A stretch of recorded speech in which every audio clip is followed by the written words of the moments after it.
Hello. We are live. We are live from Say They Name Square in front of on the corner of City Hall. We're just gonna run you through some of the names and the faces that are on these light poles. Some of the people who have been killed or died in police custody here in Winnebago County, just so people can learn about their stories, hear their stories, and learn a little bit more about them. These are people who had a family who these actions were done. So first, we're going to start off here with this is Demetrius Bennett right here. This is Demetrius Bennett. He was my fault. It's a little windy out today. Let me take that. This is Demetrius Bennett. He was 31 years when he was murdered. He was 31 years old. He has 2 children, I believe. I believe he has 2 sons. So our love and condolences go out to his family in this moment. The the case in which he was murdered by the Rockford Police Department. The officers involved in his murder were James Presley, Ryan Marco, Mark Danner, and Nolan Walker.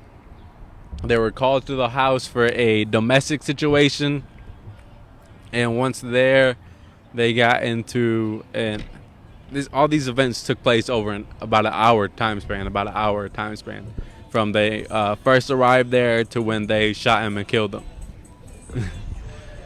It's not fully clear what exactly happened, as we have learned throughout reading about all these police cases that have happened here in Winnebago County, or learning about all these things that have happened, is the police lie, so we can't really trust what they have to say. But what has been concluded, what has been determined pretty much, is there was some type of hours. There was an hour-long standoff in his own home for this domestic call, and at the conclusion, at the end of this domestic call, they allege that Demetrius Bennett had supposedly grabbed into the sink, and he grabbed a knife from the sink and made a violent motion with the knife. And that's still really, I'd say that's just rumor, since there is a thing that has happened in all these police shootings and all these officer-involved deaths, is that since it is a situation where it's he said and they said, and it's the police that are killing somebody, so they're the only people who can really, oftentimes they are the only witnesses, and they lie. They do everything they can to cover themselves up and make sure the story looks as nice as it does, nice as it can. So next we're gonna go. This is Phillip Johnson. Rest in peace, rest in power, Phillip Johnson. Let me just pull up, make sure I got everything all in order. He was 29 years old when he was murdered here in Rockford. He was murdered. I should have done this for Demetrius Bennett. Demetrius Bennett was murdered November 1st, 2012, and Phillip Johnson was murdered January 28th, 2012. He was murdered by Rockford Police Department officer Amado Soria. He was leaving. The Rockford Police Department had gotten a call about shots being fired in the area at the San Jose nightclub. They said they got a call about shots fired, and they pulled over the car that Phillip Johnson was in. And this is important to note because it goes to show how they lie about certain things, or how they tell half-truths, or purposely misleading wording in these things, in the news stories.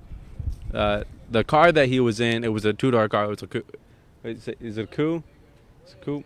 It's a coupe. If it's a 2-door car, I can't hear you. You didn't say nothing. It's a 2-door car. It was a two-door car. So in the process of getting out the car, no, I'm sorry. I'm starting over. They pull his car over. They order the driver to get out the car and the passenger to get out of the car. A person in the passenger seat, front passenger seat, and Phillip Johnson was in the back of this 2-door car.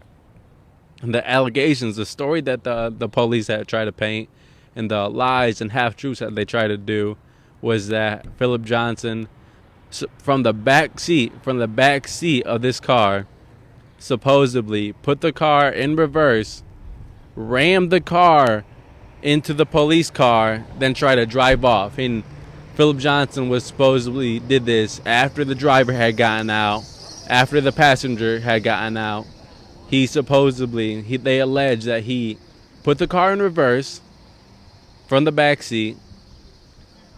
The car went at such a speed to cause damage to the police car when he crashed into them, all while Phillip Johnson in the back seat of this car.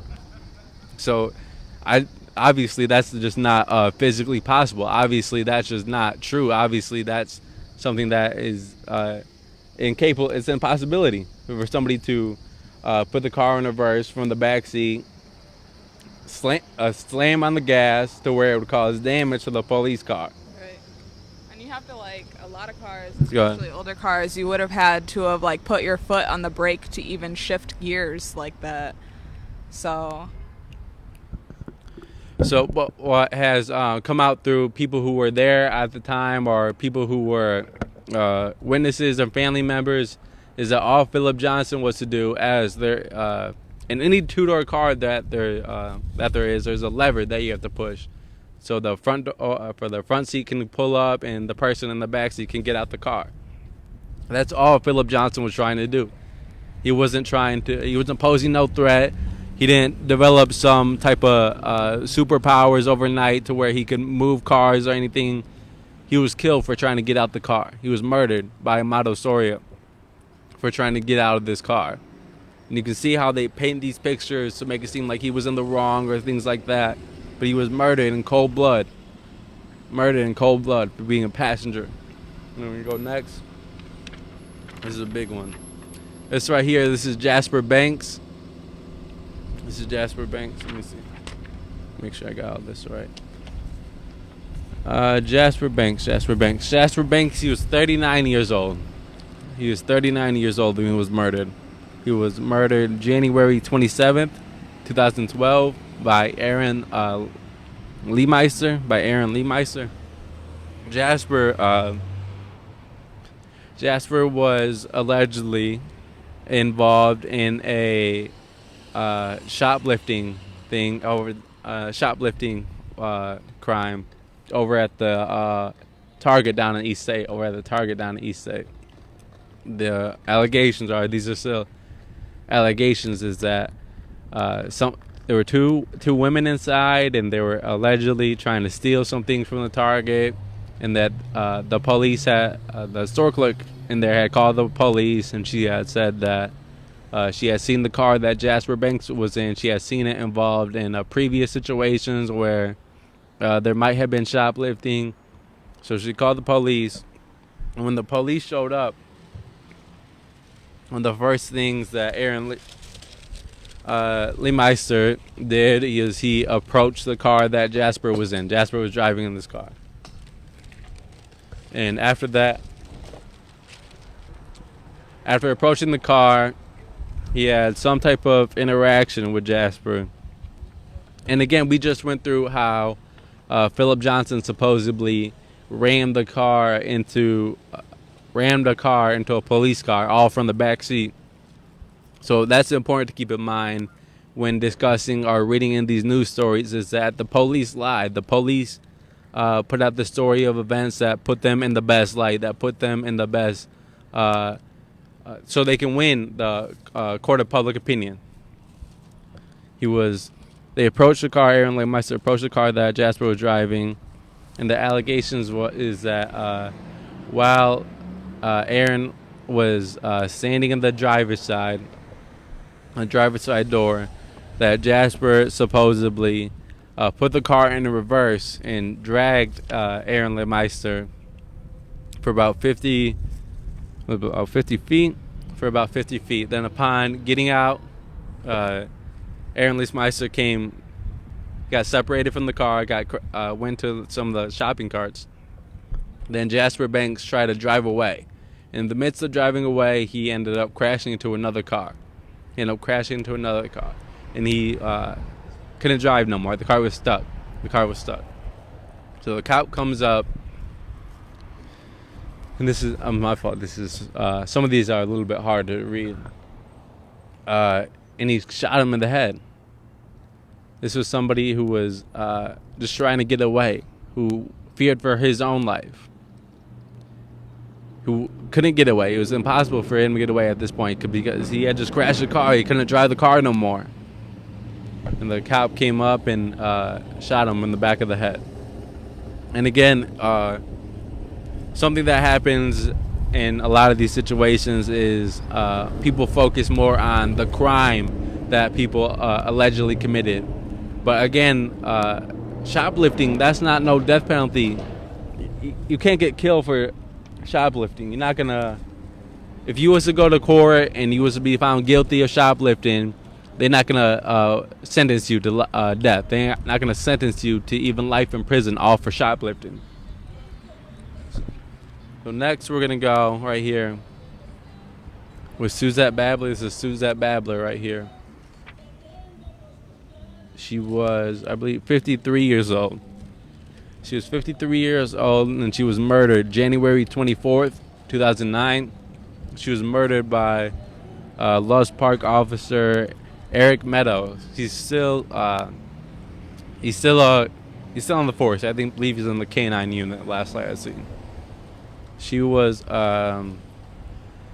struggling. She was struggling in her life. She was had different diagnosis and things like that, but she was in a rough spot in her life.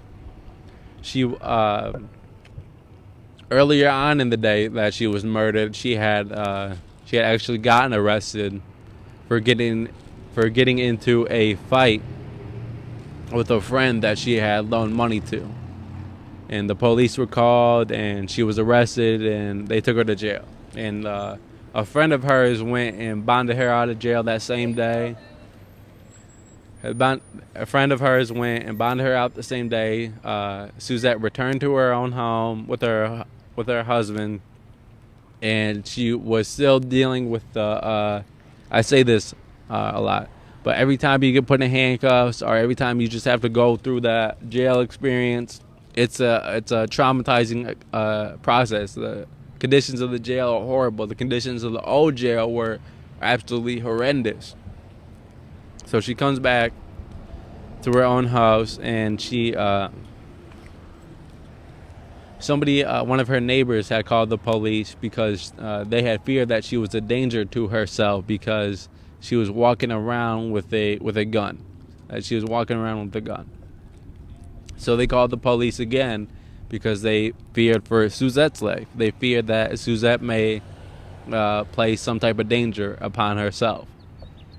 And the cop that came first was Eric Meadows. He was a cop that was there earlier on in the day. He was a cop who had just interacted with her hours before. Hours before he had just interacted with her. And Suzette saw the police were there. She ran out towards the back. Keep in mind, this is somebody who just had to go through the whole jail experience. Just had to sit in jail, get arrested. And this is a traumatizing, embarrassing thing. It's not something that anybody wants to go through. So she ran out towards the back. And upon running out towards the back, that's where Eric Meadows had went. He had went around back. He went back in the backyard. And the allegations, again, these are allegations that Suzette, supposedly Eric Meadows ordered Suzette to drop her gun, and she didn't drop her gun, and Eric Meadows ended up shooting and killing her.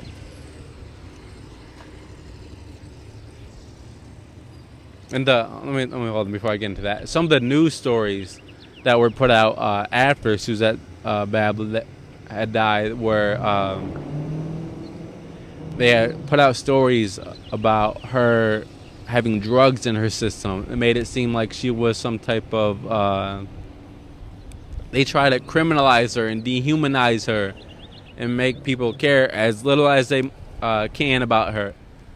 They had put out the story about she had all these drugs in her system.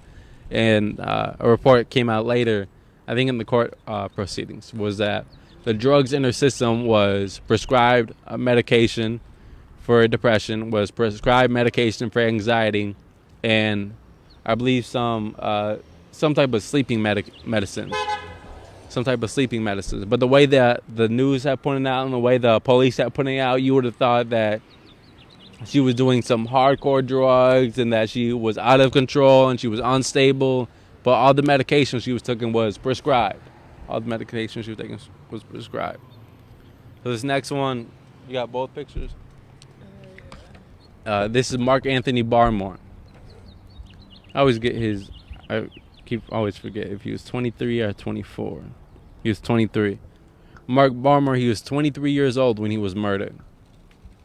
He was murdered August 24th, 2009 by officers Stan North and Oda Pool. Mark Anthony Barmore.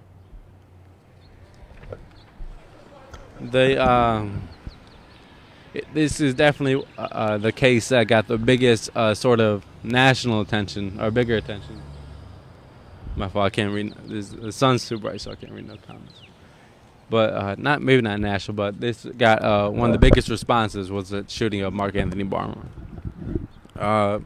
It all started when the police were called because a woman had called the police because they alleged that a woman had called the police because she had said that Mark Barmore had said that he was gonna slit her throat or something of that nature. And Mark Barmore ended up falling asleep. The woman was at the house, and she ended up calling the police while he was asleep. The police show up, and this is still unclear. I've read a lot of the news stories and a lot of the court documents, but it's still unclear exactly how this happened. The police come to the house, and Mark Barmore somehow he ends up getting away from the house. He ends up leaving the scene.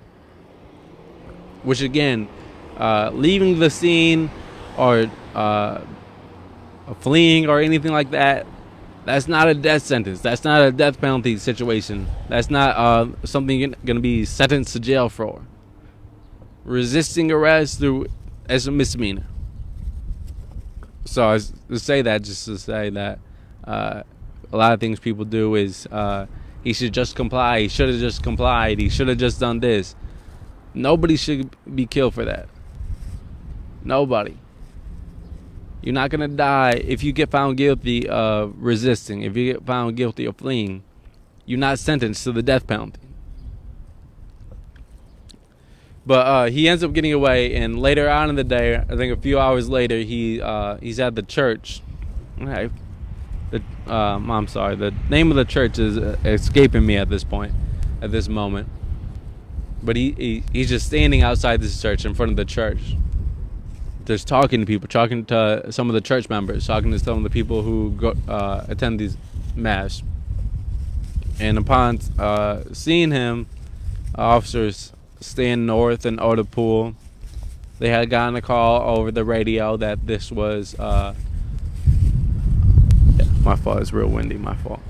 They had gotten a call over the window that Mark Barmore is somebody that they need to be looking for and somebody that fled the scene earlier on in the day. And before I get into what actually happened, I just want to say that before... What'd you say?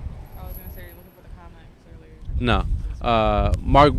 I'm sorry. I want to talk about the history of the cops. Stan North had been involved in a shooting earlier on in the, I believe in the mid-2000s, and Oda Pool altogether had 5 previous incidences of shooting at somebody.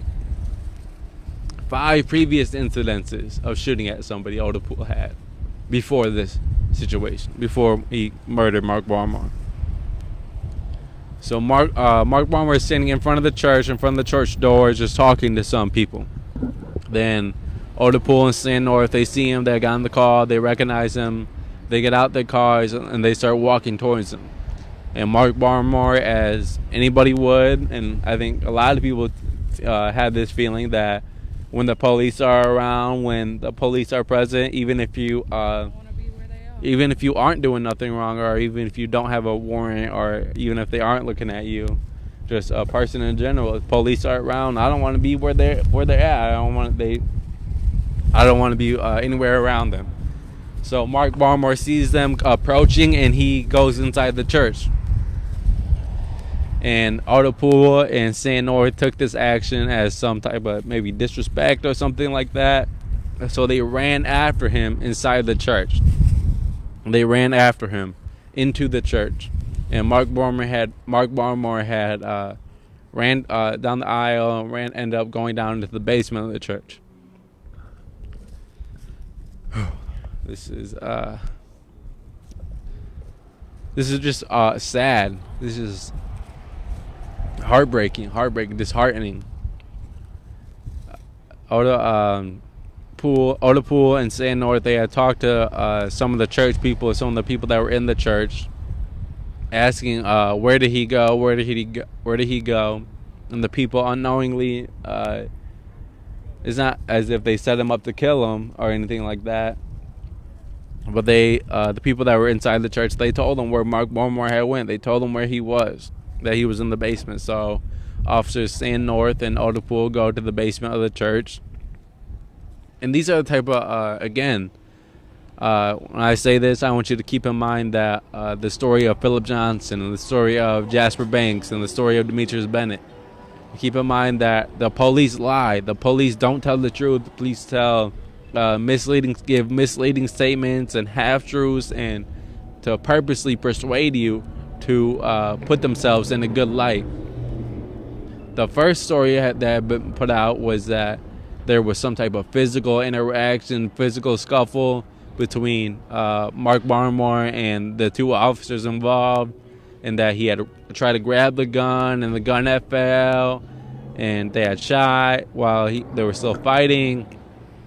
And it came out again later on through the court documents and through some of the witnesses that were there. And some of the witnesses there was a daycare in the basement of a church as well.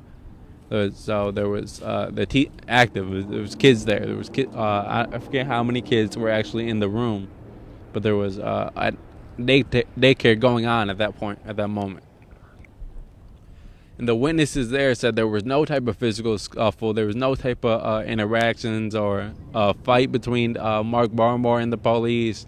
That Mark Barmore was in some type of closet, I believe, or some type of boiler room. And he came out of that like this. He came out of that with his hands up. And then they killed him. Just like that. Just like that. In front of children. In front of this daycare in the basement of a church. Hands up. Hands up. In the basement of a church in front of children. They just murder him.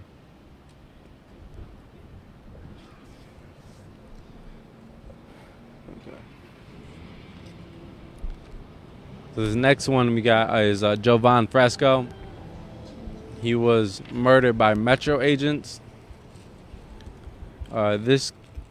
He was 34 years old. He had just turned 34 years old. He was murdered on his birthday, which was April 16th, 2016. So, again, just love and support and our condolences go out to Miss Rosie and the rest of his children and his family. Just his family. This court case is still going on. This court case is still happening 5 years later. 5 years later, this is still things that his family is still battling. My fault. The bugs are all around. And it's still really unclear as to what actually happened. It's still really unclear. If you was to go read a news story from 2016, that would be way different from the news stories in 2017. And the stories from 2019 are way different from the stories of 2017. So the story of how it happened and what went down it's changed throughout so many times. And there is video of this. There is video of this event. There is video of his death. There is video that the state's attorney that has held for 5 years. It's been 5 years since this happened. And Miss Rosie, Jovan's mother, still has not seen the video.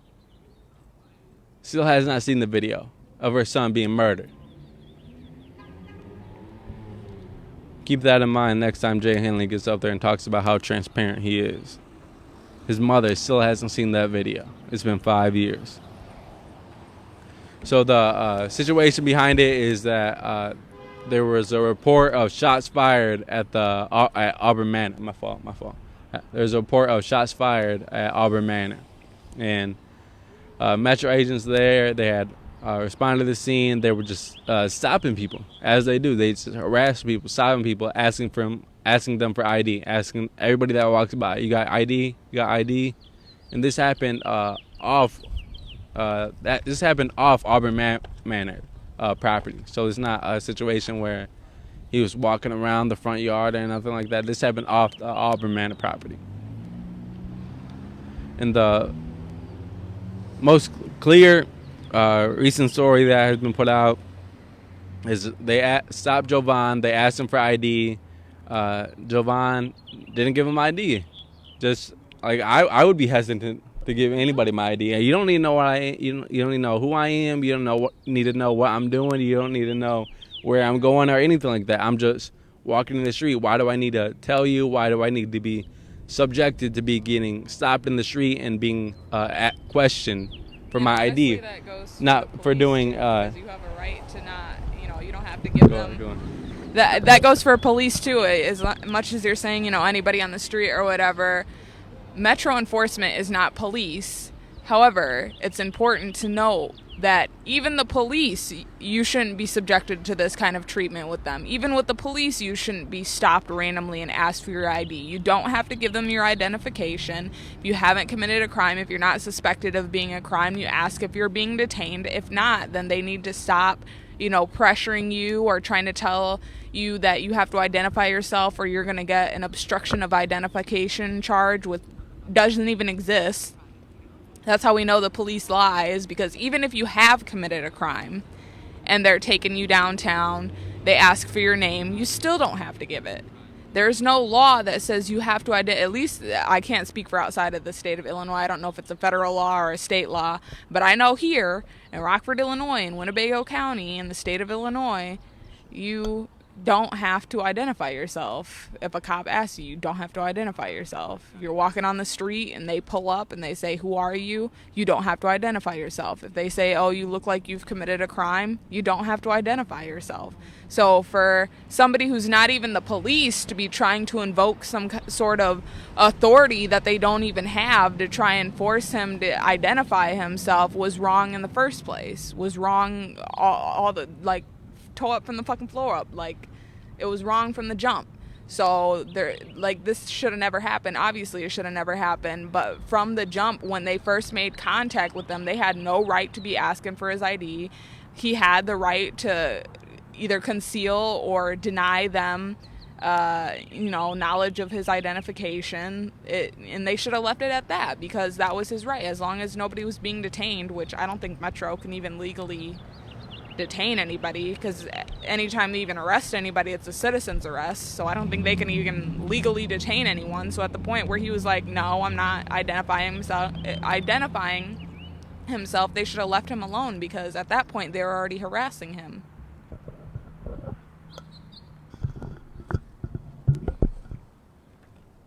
So after Jovan just tried to keep going, just walking past and try to just keep going about the rest of his day, just keep trying to go the rest about his birthday, the rest of his birthday, they had gotten into, it says that they had gotten into some type of physical interaction. That was one of the first stories that came out in 2016. But the next story, the most recent story, the most story that seems more clear, is that there were two Metro agents involved. Let me make sure I got these names right. Ryan Khalil, I'm sorry. Ryan Mattingly and Khalil, I don't have his last name. Ryan Mattingly and Khalil. Ryan Mattingly went to his car, went to the Metro car, and this is admitted through court documents, is that Khalil pointed his gun at Jovan without just cause. without just cause, that he just pulled out his gun and just pointed at Jovan. This is Ryan Mattingly said this in his court process, that while he was at his car, he had seen that Khalil had pointed his gun at Jovan for no reason, for no just cause. And after coming back from his car, let me make sure I got this right. After coming out this car, they say that Jovan had supposedly, allegedly got into some type of scuffle with Khalil after he had just pointed a gun at him without any just cause. Admittedly, without any just cause. There was some type of scuffle, and after that, Ryan Mattingly shot and killed Jovan Fresco 7 times.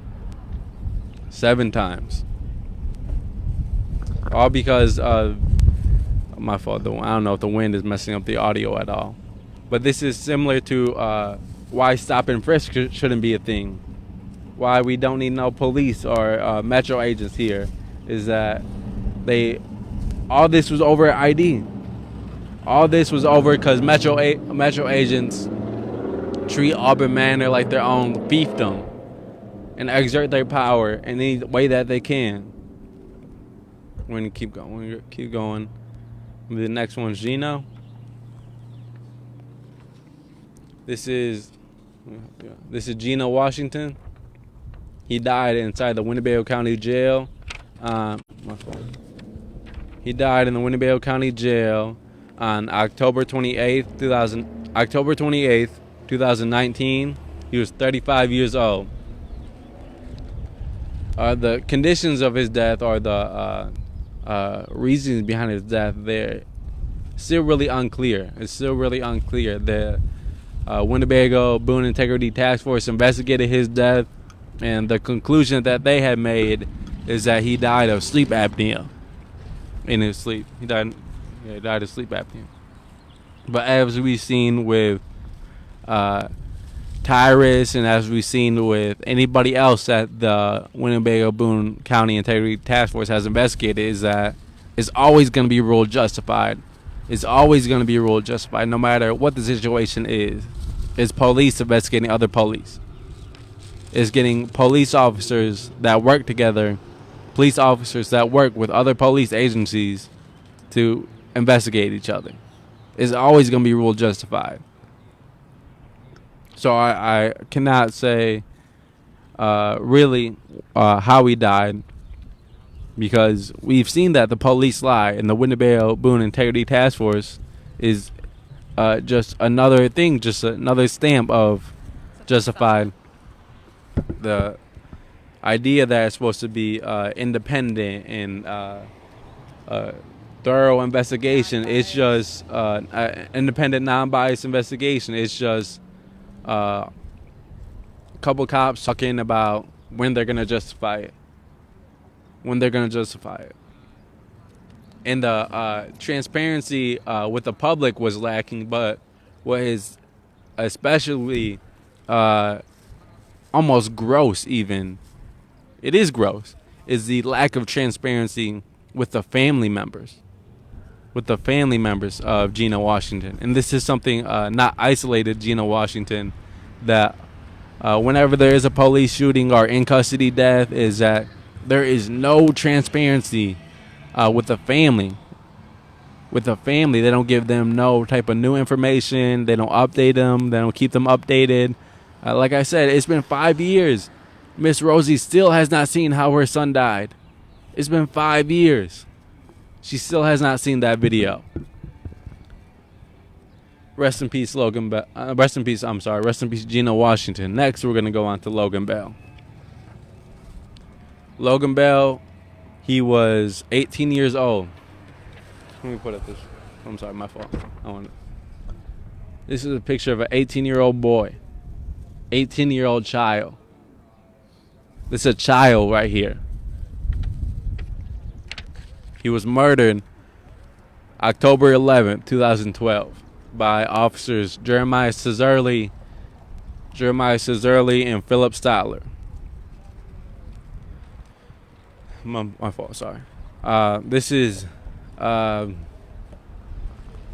This is one that it just hurts. It hurts to read. It hurt every time I gotta read about it or really put myself in a space where I gotta think real heavily about it. It's just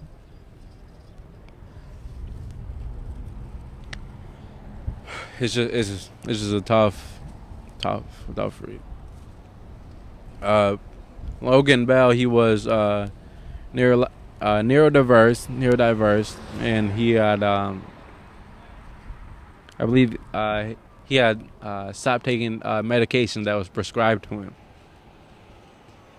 And because of this and different other things that were going on at the time is his mother had called the police, similar to Suzette. His grandmother had called the police because she feared for his life, because she feared that he might pose a threat to himself, that he may somehow hurt himself. This woman called for help. She was looking for somebody to help her grandson. Then upon arriving to the scene, Andre Brass, Jeremiah Cesarli, and Phillip Statler responded to the report that Logan Bell had a BB gun on him at the time. He had a BB gun. I'm gonna let this ambulance pass real quick.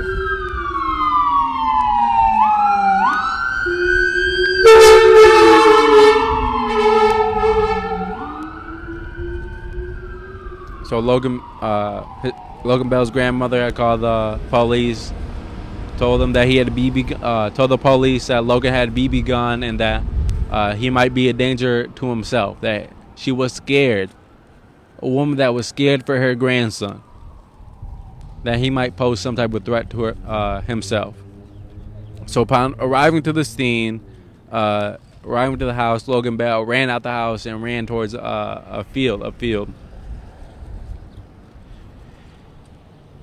And the allegation is that Logan supposedly fired his BB gun in the direction of Andre Brass, which caused him to trip in some type of way. It never was clear that he had shot at Andre Brass, and it was never clear that he had hit Andre Brass. Keep in mind, this is a BB gun. So after that happened is when Jeremiah Cesarli and Phillip Statler began to open fire at Logan Bell.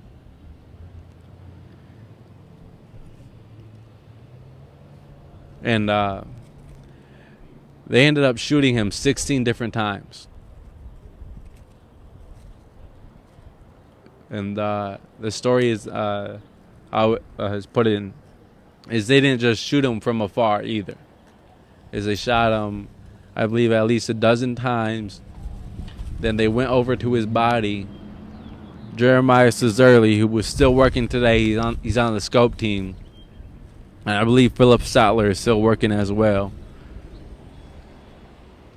They stand over his body of somebody that had just been shot at least a dozen times. And they continue to shoot him in the head.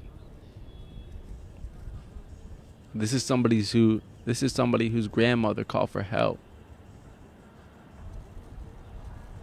She called for help for Logan. They shot this 18-year-old child 16 times. Then stood over his body and shot him.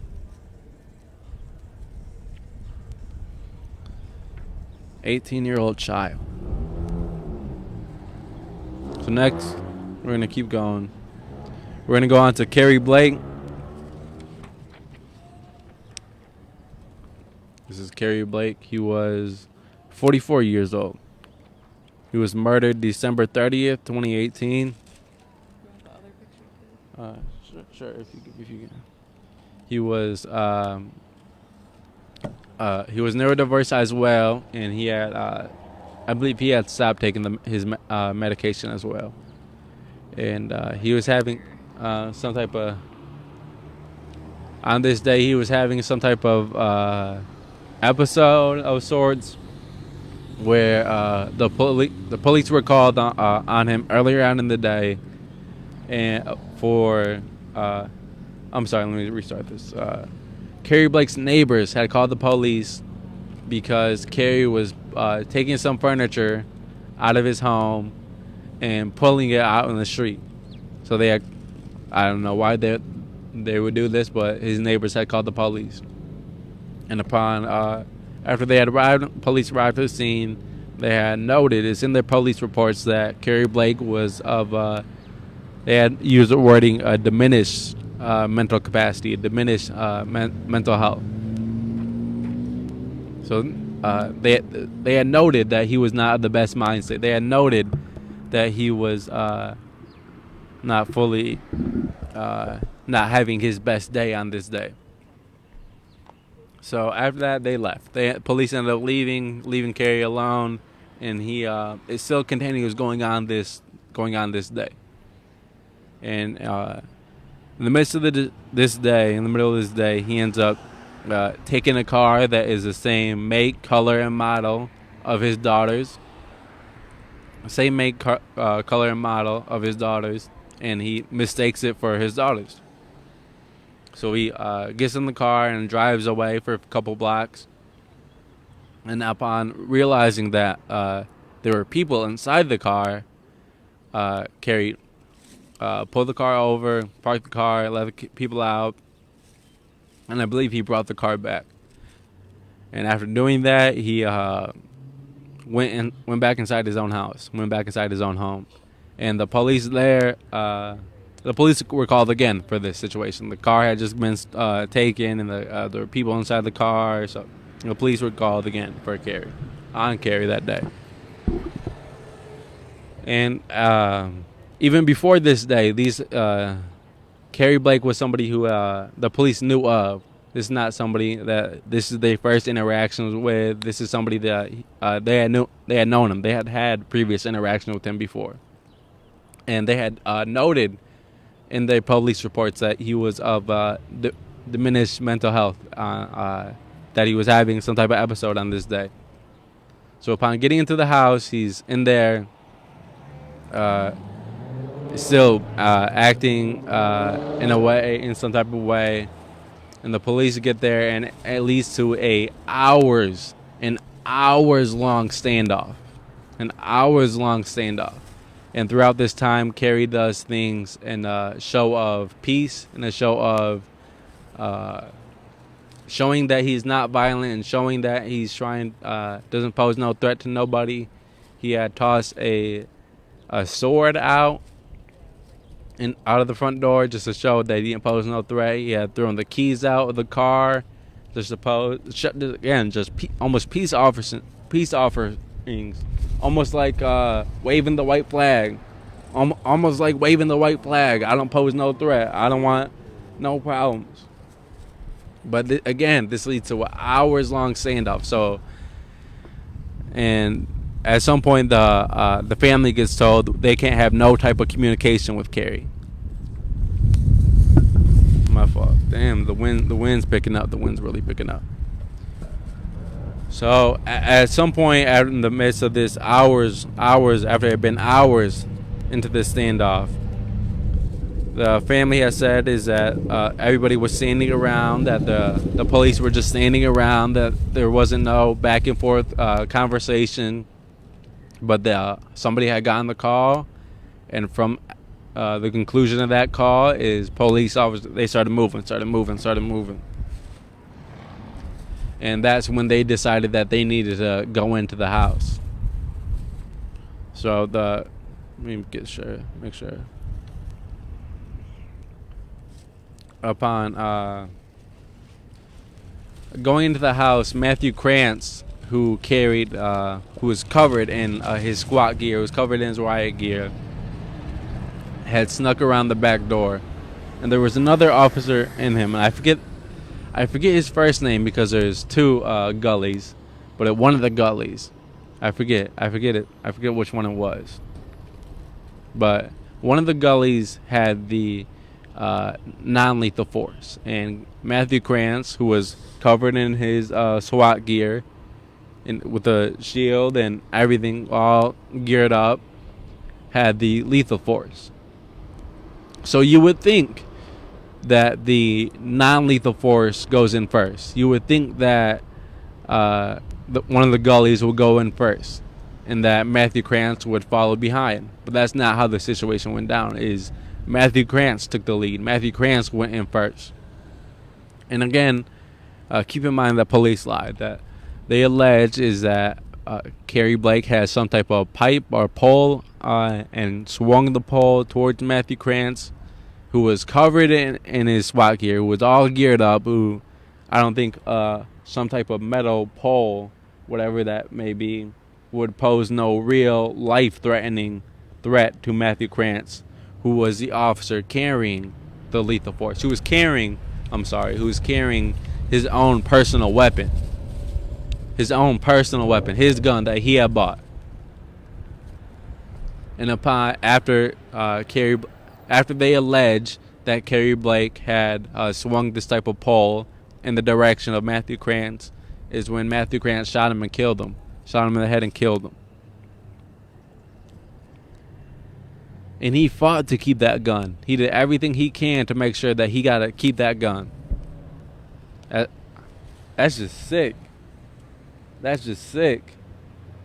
Some type of like, I would almost think that it's some, yep, that's where I was going to go. Like some type of trophy, like he proud of what he doing. He proud of that gun. And again, Matthew Krantz still working today. He's still on the police force. This rule justified. Mikey next. Right here, this is Mikey Guzman. His this court case. The Winnebago Boone County Integrity Task Force ruled his death justified on January 8th of this year. Early in the early morning hours, let's say at 2:30, Mikey Guzman, he was walking home alone in the street. He was they say he was drunk. And he was I'm not really sure how this went down, because the full video has not been released, because I'm not really sure of how this went down, because the family has gotten not very little transparency.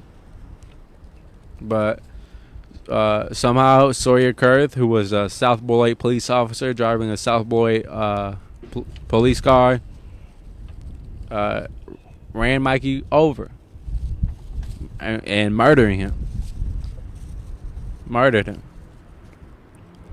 Now, if you was to do this, or if I was to do this, or if anybody else was to do this, Jay Hanley got up there on Friday. I believe it was Friday. Jay Hanley had gotten up there with every police head in this county, and he had talked about how dangerous driving was, and how cars are deadly weapons, and how people need to be more careful, and these are reckless drivings. And he talked how there have been 18 deaths in this year, 18 car-related deaths this year.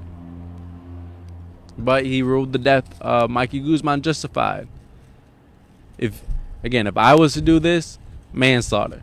If I was to hit somebody or run somebody over, manslaughter. I'm getting charges. I'm probably still in jail. He'll do everything in his power to criminalize and dehumanize me if I was to do this right now.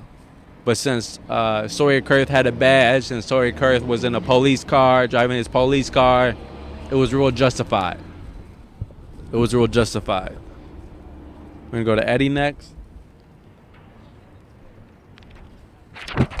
Oh. No. Can you get that for us?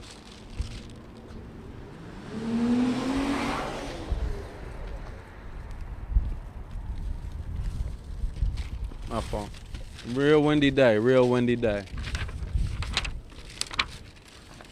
This is Eddie Patterson. My phone. You can help me out right here.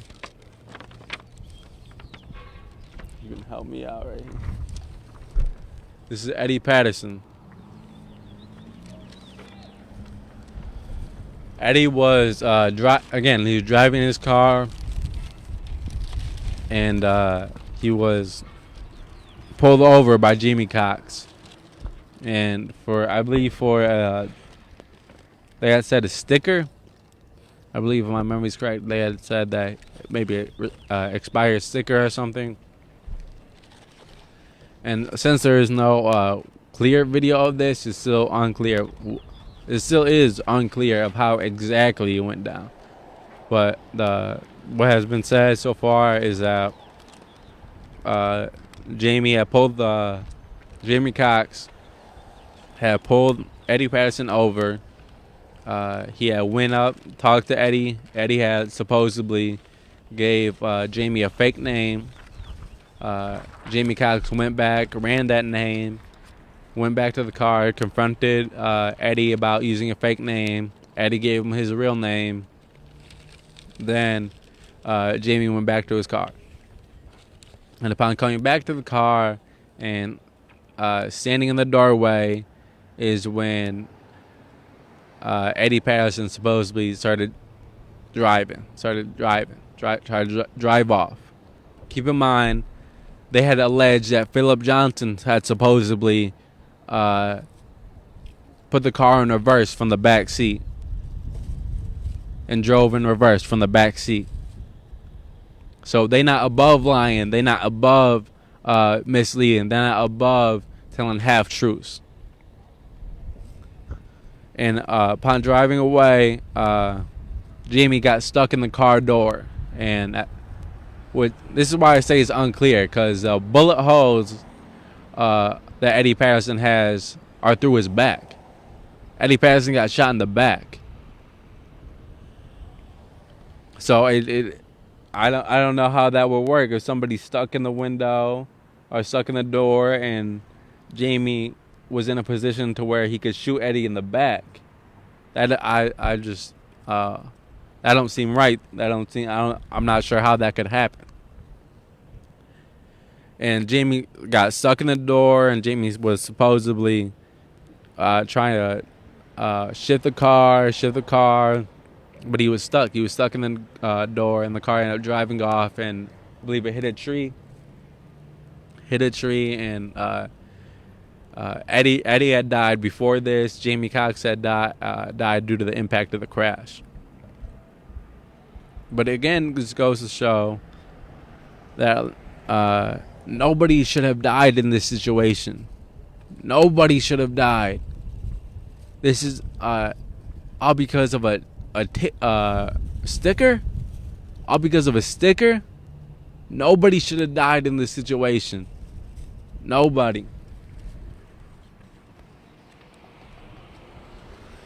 And next we have Joseph McCormick. He died inside the Winnebago County Jail December 1st, 2019. I believe a little bit over a month after Gino had passed away. Inside the jail, a little bit over a month.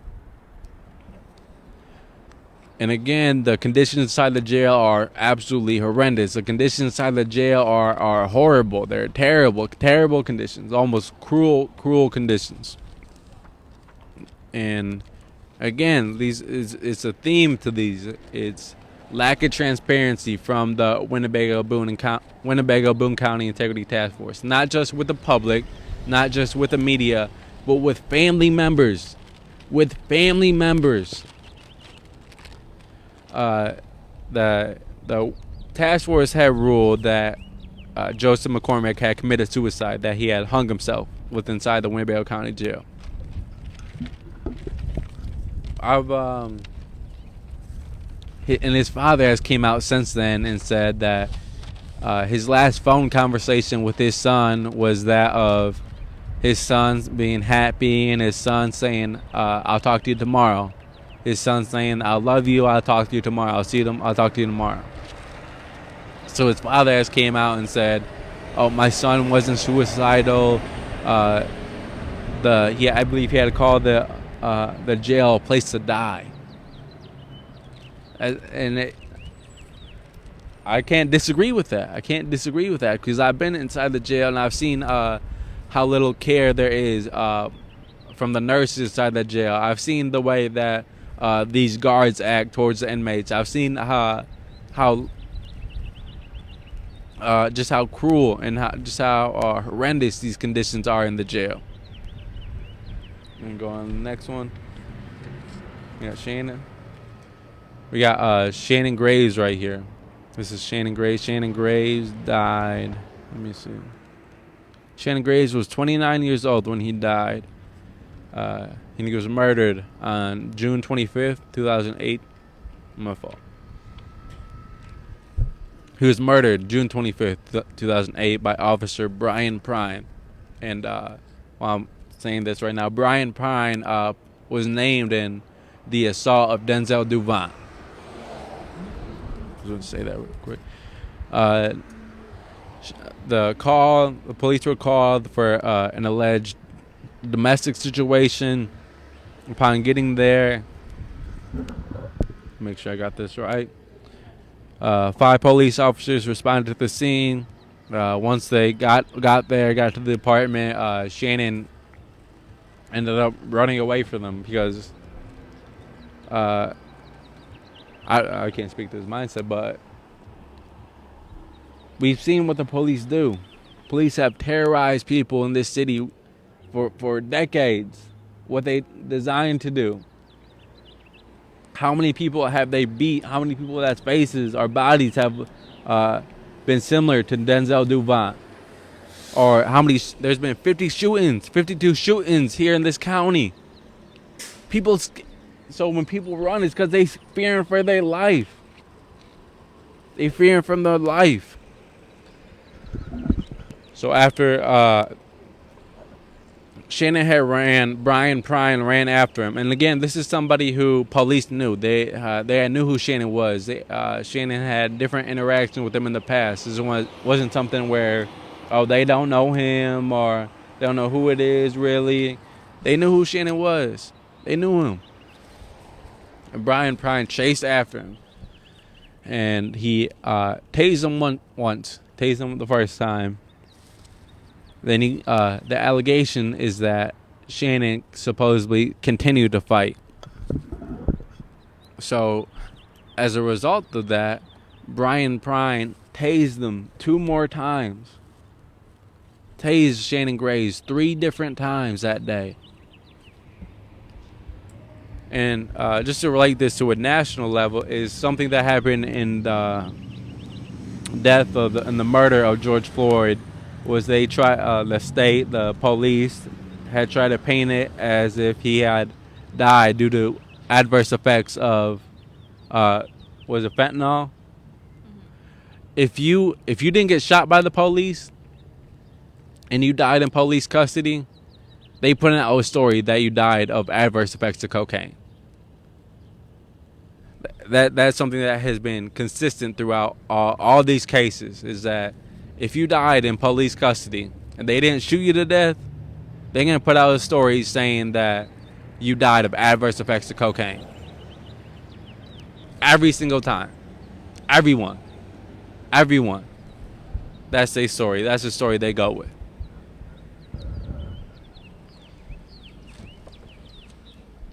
So next we're going to wrap it up with Mikey Sago. Yeah. This is Mike Sago. Rest in peace, Mike Sago. Rest in power, Mike Sago. Little Mike.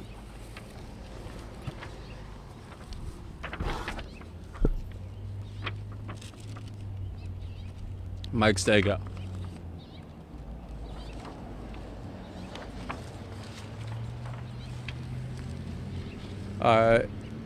Mike Sago, he was 16 years old. 16 years old. A kid.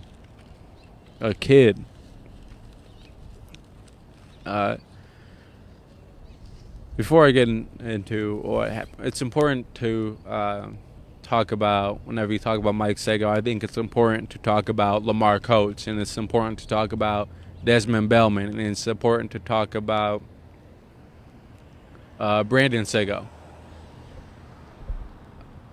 So, all four of these individuals, they were involved in attempted robbery at Marie's Pizza. They had gotten there, and Lamar, they only had one gun. Lamar was the only person with the gun.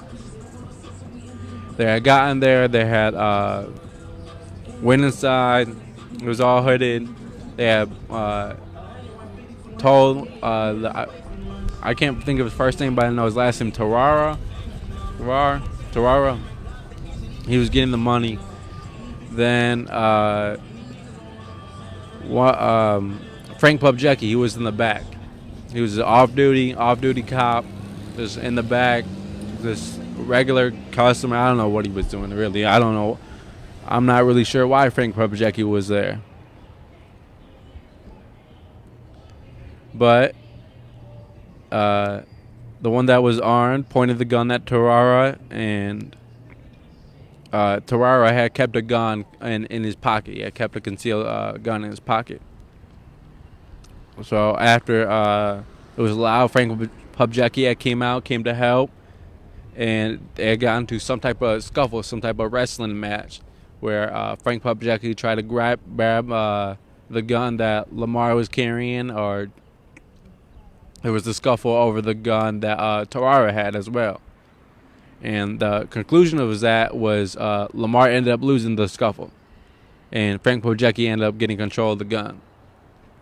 So after getting up and attempting to leave, not posing no threat to nobody, unarmed at this point, you was armed, but he just unarmed you already. You didn't pose no threat. You didn't pose no threat to nobody. You're just trying to leave. You're trying to you fearing for your life in this situation. Frank Pubjecki shot Lamar Coates in the throat, almost murdering him. Desmond Bellman was running away, trying to leave the situation, who was unarmed the entire time. Frank Pubjecki shot him in the back. Brandon Sago, who was unarmed this entire time, was running away, fearing for his life. Frank Pubjecki gunned him down too. And Mike Sago, who was 16 years old, was crawling away unarmed this entire time, trying to crawl out the door entrance on his stomach, crawling away. Frank Pubjecki gunned him down too, shot him in the back, crawling away. 16 years old. 16 years old. And the conclusion of this was that because they were involved in this attempted robbery, is that Lamar Coates is in jail right now for the murder of Mike Sago. Desmond Bellman is in jail right now for the murder of Mike Sago. Brandon Sago is in jail right now for the murder of Mike Sago. 3 people are in jail right now for the death of this 16-year-old boy. The three people. They were unarmed at the time. They didn't shoot nobody. They wasn't posing no threat to nobody at that time. They was trying to leave. They was fearing for their life, and they was trying to leave. And all 3 of them people had been shot by Frank Pubjecki as well. And they in jail right now for the murder of Mike Sago, because it's considered because they were committing this felony act, and there was a death in the midst of committing this felony act. They were charged with the murder of Mike Sago. 16 years old, unarmed, and crawling away. 3 people doing 40 years. I believe Lamar's might be doing 20. Doing decades for the death of this 16-year-old boy. And Frank Pubjecki's still working. Frank Pubjecki trying to run for office every couple of years. Free Brandon Sago, free Lamar Coates, free Desmond Bellman.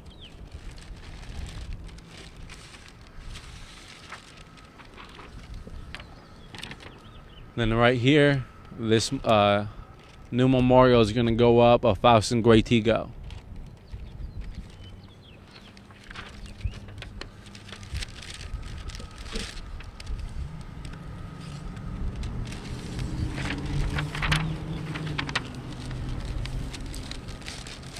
Faustin Guaitigo.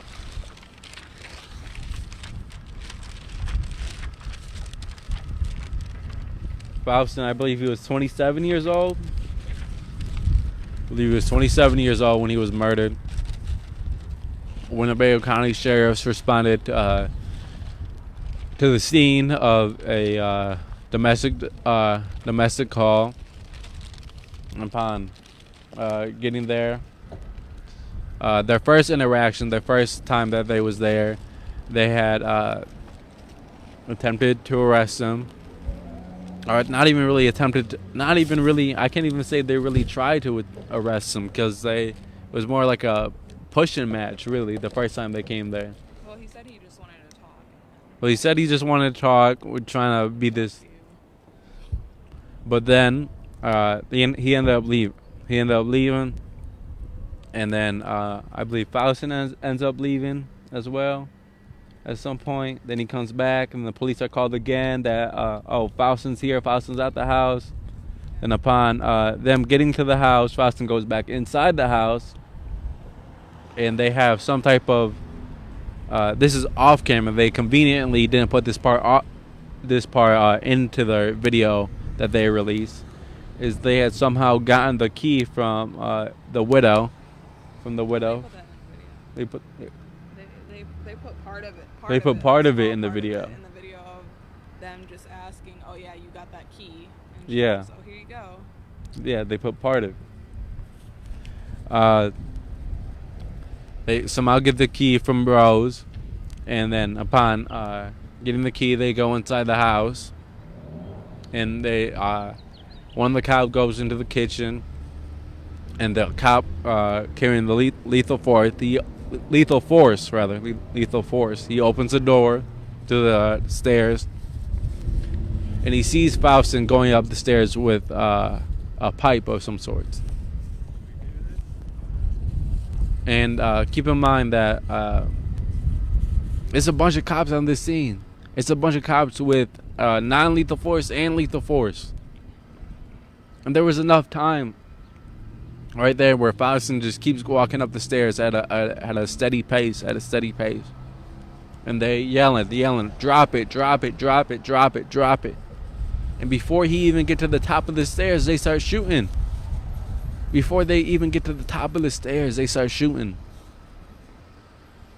And they put out this story that he had, this thing that they had alleged is that Faustin supposedly hit the cop in the head with a pole.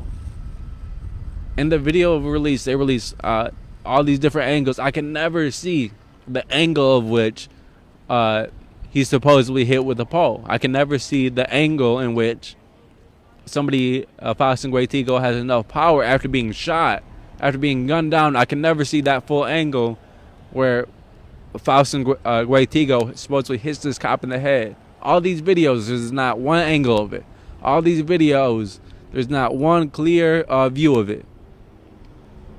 But what you can see is these officers shoot him 11 different times. 11 different times. I believe they shoot him 9 times. He falls to the ground with the cop. And what I can see from this video is that the cop fell and he hit his head on the door. And I invite everybody to go back and if you feel like you are in a position where you can have enough good mental space where you can watch the video, because the video is really, really, really extremely tough to watch. So if you can go watch that, I encourage you to do watch that. But after doing this, after he had fell and hit his head on the door, and you can see in the door there's a spot where the cop hit his head on the door. You can see it on the door where there's some type of indent. I don't know if it's blood, but there's clearly a mark the size of the cop's head on that door. After he had fell to the ground, there's a mark that And it's from the cop. It's from the cop for sure, no doubt about it. Then after they had shot him 9 times, then he gets tased. Then they decide, oh wait, we got non-lethal force. Then they tase him. They shot him 9 times, then they tase him. Shot him, gunned him down 9 times. Then they tased him. Then, this is so egregious. After he'd been shot 9 times, after he'd just been tased, they shoot him 2 more times. 2 more times. And they first action they take after shooting somebody 11 times. First action they take after tasing somebody who bleeding out on the floor. It's a call for medical help for the cop who just banged his head on the door on the way due to this fall. And their first response to Boston Guaitigo, who's bleeding out on the floor, is to handcuff him. Tell him to stop resisting. He bleeding out on this floor. They telling him to stop resisting. Last moments of his life.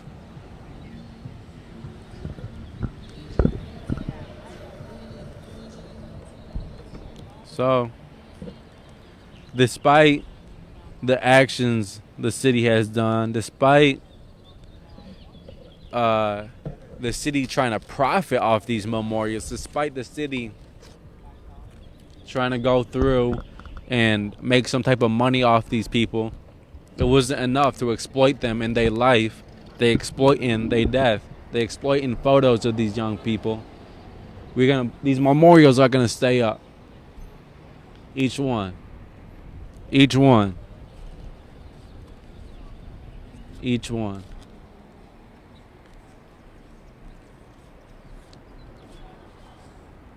Each one.